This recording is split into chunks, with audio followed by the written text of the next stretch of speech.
Konnichiwa, Mimi living desu. Xin chào các bạn, mình là Mimi. Bọn mình mới chuyển nhà sang một căn 3DK.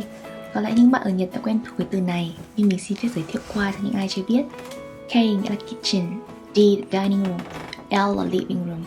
Còn con số đứng đầu tiên có nghĩa là số phòng ngủ mà căn nhà đó có. Nhà mình thì không có phòng khách, do đó các bạn sẽ không thấy chữ L. 3DK thôi. 3DK tức là một phòng bếp rộng kết hợp phòng ăn và 3 phòng ngủ. Ngoài ra căn hộ còn có một phòng vệ sinh, một phòng giặt, một phòng tắm và một ban công nữa. Hôm nay mình muốn giới thiệu về căn nhà mới này và chia sẻ kinh nghiệm chọn nhà tại Tokyo. Khi tìm nhà để thuê, mọi người nên tự tìm trên các ứng dụng tìm nhà. Có rất nhiều ứng dụng, tuy nhiên bọn mình hay dùng Sumo và At Home. Nếu mọi người dễ tính, không có thời gian tìm nhà thì có thể tới các văn phòng bất động sản để nhờ họ tìm giúp. Nhưng nếu mọi người kỹ tính hơn giống bọn mình thì việc tự tìm nhà sẽ nhanh chóng nhất và năng suất nhất. Tiêu chí chọn nhà của bọn mình bao gồm 5 tiêu chí. Thứ nhất là địa điểm là khu dân cư xa trung tâm nhưng có tàu đi thẳng tới trung tâm. Thứ hai là nhà tầng 2 trở lên. Thứ ba nhà hướng Nam. Thứ tư nhà rộng có 2 phòng ngủ trở lên. Cuối cùng là phòng có vệ sinh và nhà tắm tách biệt. Để mình sẽ nói kỹ hơn vì sao 5 tiêu chí này lại vô cùng quan trọng đối với mình khi chọn một căn nhà. Đầu tiên là vị trí. Bọn mình ưu tiên khu thương người có nhiều cây xanh, xa trung tâm nhưng có tàu đi thẳng tới trung tâm. Hai đứa mình trong 2 năm qua đã ở thử các nhà tại rất nhiều khu như là Asakusa, Kinshicho rồi tới Osaki, đều ở trong thành phố rất tiện đi lại. Tuy nhiên lần này bọn mình đã quyết định chuyển tới một khu xa hẳn phía tây Tokyo.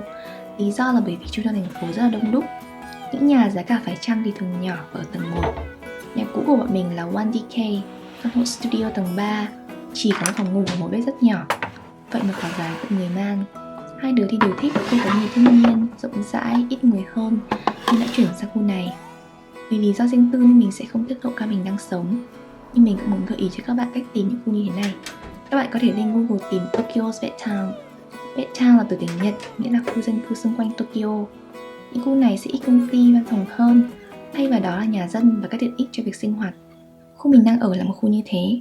Đi tàu chỉ 30 phút là tới trung tâm Tokyo, khu vực xung quanh đầy đủ tiện nghi, có đầy đủ các cửa hàng mà mình hay dùng như là siêu thị OK, Yom, Don Quixote, drugstore giá rẻ, rồi tới Muji, Uniqlo, đủ các loại brand quần áo Nhật lẫn các brand mỹ phẩm cao cấp.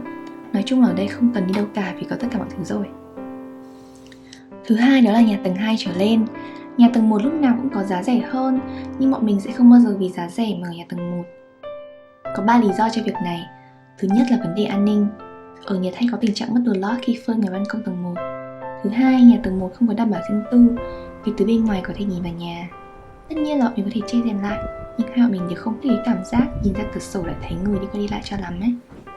Thứ ba, nhà tầng 1 ồn hơn và vào mùa ẩm thì tình trạng nhà ẩm sẽ nặng nề hơn với những nhà tầng trên. Nếu mọi người không có quan tâm đến những vấn đề này thì cứ việc chọn nhà tầng 1 để thuê với giá rẻ. Nhưng nếu mọi người thấy việc bỏ ra thêm vài sen nữa để có một căn hộ chất lượng tốt hơn mà vẫn không phải là một vấn đề lớn thì mình khuyên mọi người nên chọn nhà tầng 2 trở lên. Điều thứ ba đó là nhà rộng, có 2 phòng ngủ trở lên. Không gian riêng vô cùng quan trọng vì cả hai đứa đều làm việc nhiều ở nhà. Bọn mình rất may mắn vì thứ nhất tìm được căn có 3 phòng nhỏ, 2 phòng riêng cho hai đứa làm việc, còn lại là một phòng ngủ. Thứ hai là cả căn nhà đều là sàn gỗ chứ không phải là tatami. Hai đứa bọn mình thì đều không thích sàn tatami vì thẩm mỹ này, mùi và vấn đề vệ sinh nữa. Điều tiếp theo là nhà có phòng có ban công hướng Nam. Mình cực kỳ thích nhà sáng sủa, thông thoáng. Ban công hướng Nam sẽ đón được ánh sáng mặt trời cả buổi sáng lẫn buổi chiều mà không bị quá gắt như ban công hướng Đông hoặc hướng Tây, đặc biệt là vào mùa hè. Phòng riêng của mình và phòng ngủ đều có ban công hướng Nam nên cả hai căn phòng lúc nào cũng sáng sủa và thông thoáng. Tiêu chí cuối cùng đấy là phòng vệ sinh và phòng tắm tách riêng. Thật ra đây là tiêu chí quan trọng nhất đối với bọn mình. Dù nhà có đẹp và rẻ tới đâu mà phòng vệ sinh và phòng tắm gộp chung thì bọn mình sẽ không chọn. Khi mà tách riêng 2 phòng này, phòng vệ sinh sẽ luôn được khô thoáng và 2 phòng có thể sử dụng được cùng một lúc cho 2 người. Nhà mình có cửa sổ nhỏ ở cả phòng vệ sinh và phòng tắm. Bọn mình cực kỳ thích điều này luôn vì phòng sẽ luôn luôn được thông thoáng và sáng sủa. Đó là một số kinh nghiệm mình muốn chia sẻ khi chọn nhà tại Nhật. Bọn mình tìm nhà mất 1 tháng, chuyển đồ từ nhà cũ sang nhà mới mất 1 tuần. Trừ tủ lạnh và máy giặt bọn mình đến mua đồ second hand thì tất cả các đồ đặt trong nhà bọn mình đều mua mới từ các brand giá cả phải chăng như là IKEA, Nitori hay là Muji. Chi phí thuê dịch vụ chuyển nhà của mình là 2 man. Mình thuê dịch vụ của một anh có Facebook là Hoàng Cao. Mình sẽ để link Facebook của anh ấy ở phần description nhé. Anh ấy vừa lấy giá cả phải chăng lại còn nhiệt tình vui vẻ. Yên tâm là mình không nhận quảng cáo đâu. Đây là mình thấy dịch vụ tốt thật nên mình muốn giới thiệu thôi. Còn lại đồ đạc bọn mình mua mới hết khoảng 20 man mỗi người. Nhà của bọn mình chỉ 6 man 8 một tháng, free internet. Tính thêm tiền điện nước ga thì sẽ khoảng 4 man một người mỗi tháng. Tiền đầu vào nhà này cũng đều giá rẻ, 9 man một người cho tiền đầu vào, đã bao gồm phí thuê nhà tháng đầu tiên. Tổng cộng là hết 30 man một người cho lần chuyển nhà này. Tiền nhà khá là rẻ nên là bọn mình đầu tư mua đồ đạc mới luôn để chọn đồ được theo đúng ý.